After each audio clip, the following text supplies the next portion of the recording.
Ayon sa Pag-asa, patuloy po na nagdadala ng mga pag-ulan, maulap na kalangitan na may kalat-kalat na mga pag-ulan sa iba't ibang bahagi ng ating bansa, ang northeast monsoon o amihan at ang trough ng isang low pressure area na kung saan nasa labas ng ating Philippine Area of Responsibility.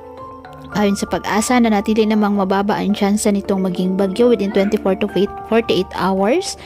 Ngunit hindi pa rin inaalis ang posibilidad na ito ay pumasok ng ating PAR. Samantala, dahil pa rin po sa pag-iral ng amihan, nakataas pa rin ang gale warning sa iba't ibang bahagi ng ating bansa. Nakataas ang gale warning sa eastern coast of Catanduanes, eastern coast of Albay, northern and eastern coast of Sorsogon, eastern coast of Northern Samar, eastern coast of Surigao del Norte, Surigao del Sur, at eastern coast of Davao Oriental.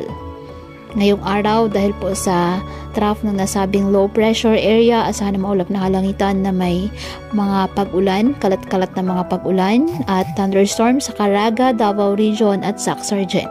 Ang Central Visayas, Southern Leyte at nalalabing bahagi ng Mindanao, apektado pa rin po ng trough ng nasabing low pressure area, kaya asahan din po dyan ang mga pag-ulan. Ang Cagayan Valley, Aurora, Quezon, Bicol Region at nalalabing bahagi ng Eastern Visayas apektado po ng amihan.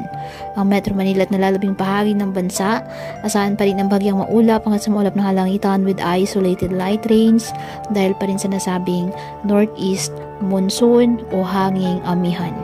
Kaya patuloy pa rin po natin na pinag-iingat ang ating mga kababayan sa banta pa rin ng mga pagbaha o pagguho ng lupa at ugaliin na magdala palagi ng payong o kahit anumang panangga sa ulan sa tuwing lalabas ng ating mga tahanan. At yan po muna ang update sa lagay ng panahon ngayong araw.